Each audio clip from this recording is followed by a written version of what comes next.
Hello everyone, welcome back to my channel. The film begins with Elliot and his daughter. They are going to Elliot's boss Odell's house. Odell has last-stage cancer, so he wants to make Elliot the company's new vice president. Elliot was very excited. During these talks, Elliot gets a call from Odell, who gets angry because these people were an hour late. Elliot apologizes to him, and suddenly he starts sneezing. He had a dust allergy, so he loses his focus while driving, and suddenly a car collides with his car. When he came out, he saw that Elliot had hit a baby unicorn and now it was in deep pain. Ridley touched its shining horns and she felt as if she had suddenly gone to another world. Now she was enjoying all this that she heard someone screaming. When she opened her eyes, her dad was screaming. He had an axe in his hand with which he was mercilessly killing this baby unicorn. Ridley also stopped him from doing this, but he did not stop. These people also decide to take the body of this baby unicorn with them so that the evidence is also erased from here. Finally, now these people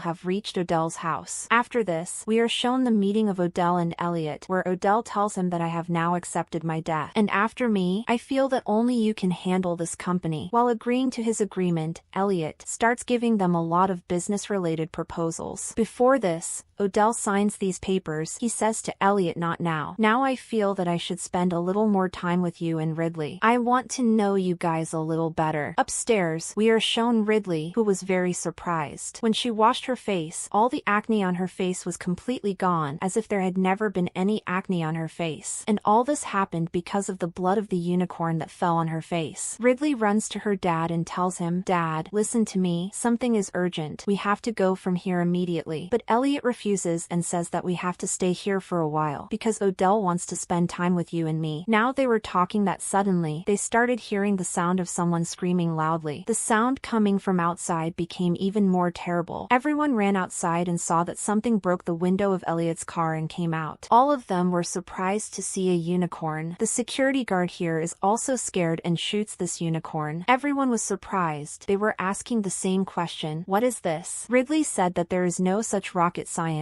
It is clearly visible that this is a baby unicorn. Elliot also felt that it was not right to hide anything now, so she confessed in front of Odell that this unicorn was hit by my car. Ridley calls Elliot and tells him that the acne on my face also disappeared suddenly. Then Elliot also remembered that he was having a lot of dust allergy in the car, but after the unicorn's blood fell, he did not sneeze at all. Elliot also remembered that when he was showing the papers to Odell, he suddenly stopped seeing, and when he took off his glasses, he began to see properly. That is, his vision had also improved. At night, Elliot comes to meet Ridley, who was sitting worried. He asks Ridley, "When you held the unicorn's horn, did you see anything?" She tells him that I felt a strange connection with the unicorn, and now I feel that we have done so worse by giving the unicorn to Odell's family. I feel they are greedy. She tells him that we will get the unicorn released and leave from here. But Elliot refused her and warned her not to even think about it. The promotion will stop. Seeing his selfishness, Ridley angrily threw him out of the room and started looking at the pictures of her family. Behind her mother's picture, she sees a unicorn scenery and immediately starts searching for the history of unicorns. While reading the history, she found out that many hunters and kings tried to hunt unicorns, but none of them succeeded except for a good-hearted girl. Through that girl, they finally killed the unicorn. After killing it, it was kept in a castle, after which it was made a royal slave. But after the French Revolution, the stories of unicorns began to change, and in these stories, unicorns were shown as monsters. After searching all this, she went to sleep, and she had nightmares of very scary jungles at night. Anyway, when she woke up in the morning, she and Elliot were taken for a test, because unicorn blood was on their bodies. The team of doctors and scientists wanted to see, and what changes the unicorn's blood had made in their bodies. And Odell had opened a complete science lab at his house, where that unicorn was also being tested. After knowing a lot, Dr. Song, who was the biggest scientist, gives a presentation to all of them and tells how unique abilities the unicorn has. Its blood and horns have the power to heal anyone. Then Dr. Badia starts talking about the unique horns of the unicorn, which were releasing bioelectrical signals. But to confirm their words, they had to study a little more. Odell and his son both give them permission for this. After confirming that the unicorn's horn powder can heal any major disease, it is experimented on Odell for the first time. Because he has the last stage of cancer, he has to die anyway. anyway. So even if there is a side effect of the experiment, he has no objection. Now all this was happening when suddenly the other doctors found out that the bioelectrical signals of the unicorns had become even stronger. Here Elliot and Odell were sitting together. Odell had not yet felt any negative thing in his body. That is, he did not feel any pain. So he felt that he was going to be fine, for which he also thanked Elliot, because of him, he was getting my life. He also calls Elliot his business partner, and Elliot is happy with this little thing. Here Odell's son notices that Ridley is still researching about unicorns. In a little while, we see that Odell came here. Along with everyone, Dr. Song was even surprised that how can the last stage cancer be completely cured in a few hours. Odell's whole family and Elliot were also happy, but Ridley was looking uncomfortable. Odell now tells Dr. Song to prepare the unicorn. We will take it to our headquarters and test it more to find out what else can be done with it. Actually, Odell's company was a pharmaceutical company, but Dr. Song gives him a bad news here that these unicorn cells cannot be replicated. So Odell's wife said, so what? We will still advertise it, because the less supply, the more demand and the more profit. Here Ridley picked up the history of unicorns, was trying to talk to these people, but no one wanted to talk to her, because everyone was busy advertising their new product. In happiness, these people also drink the blood of the unicorn. Ridley can't resist anymore, and she diverts their attention to her, and he tells them all that 1,000 years ago, unicorns were considered monsters, because whenever anyone said anything bad to the unicorns, tried to hunt them or kill them, something bad would definitely happen to them. She ends her speech and says, I just think that we should free this unicorn, but all of them start taunting her, start calling her wrong, and Odell looks at Elliot in anger, as if he is saying, to see what she is saying to her daughter. Ridley found out that these people have gone completely crazy in greed. She decides that I will not support them. She warns her dad too, but her dad does not agree to go with her, and in anger, she comes out of the house to go from here. She sees some strange lights in the sky, while here we see that a strange tunnel was built to safely take that unicorn to the headquarters. When Dr. Song and Badio were taking the unicorn out of this tunnel, their machines suddenly sensed that the bioelectrical signals coming out of the unicorn's horns had suddenly become stronger than a limit. Before they could do anything, the lights of the entire area were turned off, and all electronic devices were also turned off. Now, Odell sends Elliot to see what the problem is. As soon as he goes inside the tunnel to investigate, he sees that the tunnel has been blasted, and a big horn of Dr. Song's body has been stabbed in the tunnel. From the shadow inside the tunnel, Elliot can see that a very big unicorn is growling. To save everyone, the guards outside start shooting at them. Here in the car, the unicorns had also attacked Ridley. To save his daughter, Elliot runs to Ridley and manages to get her out of the car. Now the unicorn from which Elliot had saved Ridley was going to attack Elliot. To save her dad, Ridley tells her dad to run, and she herself starts distracting the unicorn. But when that creature gets close to Ridley, Ridley feels that the creature does not want to harm Ridley. And as soon as it gets close to Ridley, its unicorn horn also starts shining. Before Ridley could touch it, the guards also started shooting at the unicorn, because of which the unicorn had to run away from here. There was a lot of blood on the ground, which also made them know that the guards had injured those unicorns. Inside, we see that Odell's son was now scolding Ridley. Why didn't you tell me earlier that the parents of this baby unicorn can also come here to attack? Ridley said, I had told you and I wanted to tell you, but at least someone would have listened to me. Here Ridley confesses in front of everyone that she is feeling a special kind of attraction from the unicorn. Similarly, she felt a strange connection by touching the baby unicorn, and now even when she comes close to his parents, she feels the same connection. Hearing this, Odell's wife says that maybe that's why the unicorn didn't attack her. Now Ridley explains to them that it's time for you to leave the baby unicorn. But here Odell was very clever. Odell says while twisting her words that we will not let an innocent person die in vain. We will also catch those injured unicorns, so we can take more and more benefit from them. Odell's son puts Dr. Badia in the conversation and steals the powder of the unicorn from him, and goes alone and uses them like chemical substances. Here Ridley had gone out and sat in the car because she could not stay here anymore. She could not see so much cruelty. She looked at the sky. She saw the same lights again that she had seen before, and now she thought that she could not leave her dad like this. She looks at the lights again, and she sees something made in those lights. She quickly goes inside the house and joins all the paintings of the unicorn she had taken out and interlinks them, and she finds out that the unicorn has the ability to heal itself. The unicorns that Odell and Elliot thought were injured and went to hunt them could also harm them. Elliot was in danger. Ridley immediately informs him him. On the other side, we see that Elliot's phone started ringing, and he realized the danger. In the meantime, he saw a bright unicorn coming towards him. Before he could say anything to anyone, the unicorn suddenly attacks one of his guards. Odell and Elliot quickly ran to the back of the house, while the unicorn was chasing them, killing a lot of guards from behind. Now, Odell comes forward and tries to get control over the unicorn, but the unicorn takes his life by stabbing its horn in his body. These people quickly come inside the house and close all the doors of the house. Elliot tells no one to leave the house. Now these people were going to inform the police, but the unicorns cut off their connection from the outside. They cut off the power supply here. How do these people go out? The electric gate was also closed. Odell's wife suggests that someone will have to take the responsibility of saving everyone. Someone will have to distract the unicorns and open the gate. Odell's wife gives this task to Elliot and Dr. Badia. Both were shocked, but now that they had received the order from their boss, they had to do it. After putting the baby unicorn's horn in a safe case, Dr. Badia, being sad, tells Elliot that we should not think about anyone's well-being. We should first think about ourselves. Odell and people like him are very selfish. They only care about their own benefits and themselves, not us. She tells him that you should not have depended on them. These people now take the unicorn outside so that the unicorn can meet its parents. On the other hand, they had also opened the door outside. Belinda, Odell's wife, comes out quickly and tries to run away from here. Then she remembers that her son was left inside. He was still enjoying the powder of the unicorn like a substance, because now he was addicted to it like a substance. When the unicorns see that their son's horn is missing, they kill Dr. Badia in anger. We see that Elliot came home to pick up his daughter, Ridley, and Odell's wife to bring her son. Meanwhile, the boy came downstairs, who had just come after seeing Ridley's printed pictures of unicorn stories. He tells them that Ridley's idea was nonsense to leave the baby unicorn, although Ridley could have controlled them herself, because in these pictures, it was clear that when the big hunters in front of the unicorns, then a beautiful unmarried girl came and controlled them. He now orders the unicorn to hold through Ridley, and he also snatches the unicorn's horn from Elliot's hand, which he was going to return to the unicorns outside. Elliot was now regretting his greed. Why would he put his daughter in danger? That's why he resigned from his company. During their conversation, the unicorns came in, howling, and breaking the door from the outside. Elliot and Ridley quickly went and hid in a locked room, while these two were still outside. His mother says, "You give this horn to the unicorns," but he refuses to do this because of his addiction to the chemical substance. She snatches the container from his hand, but there was no horn in it. Actually, Elliot had already taken out the horn. Ridley is very surprised to see the horn in Elliot's hand, and Elliot says that I stole it to save you. You go, run away from here. I will take care of everything else here. She didn't want to leave her dad, but her dad said, you go. In the same way, my promise to your mom will be fulfilled. I had promised her that I will always take care of you. Ridley went out listening to him. Where the unicorns were roaming, the unicorns came close to her, but when they came close, the unicorns didn't say anything to her. Ridley sat on its lap and started crying. Seeing the unicorns sitting comfortably like this, Shepherd, the boy, has again greed in his heart, and he starts tying the feet of the black unicorn lying on Ridley's lap, so that he can catch him before he does anything wrong with the unicorns. Elliot comes here. He stabs the horn of the unicorn in his hand into Shepherd's body. He kills him and ends his greed here. In so much pain and suffering, Shepherd injured Elliot with the arrow in his hand. In the passion of pain, Elliot also picked up Shepherd and threw him away, and both of them fell. Ridley quickly comes to her dad and sees that her dad was taking his last breath. Elliot dies and Ridley starts crying. When she cries, both the unicorns join their horns and do an amazing magic here, with which they put Elliot's body back to life. They bring him back to life. Ridley was very happy to see her dad alive again. They hug each other in their passion, and in the meantime, the police also reach here, who thought that all the people who died here behind them are only Ridley and Elliot. That's why they caught both of them, although Elliot and Ridley tried to tell them the whole story. But who was ready to listen to such a filmy story? But then the unicorns come running and give them signals. They could not leave Ridley in such trouble, showing the unicorns their way. And that's how this story unfolded.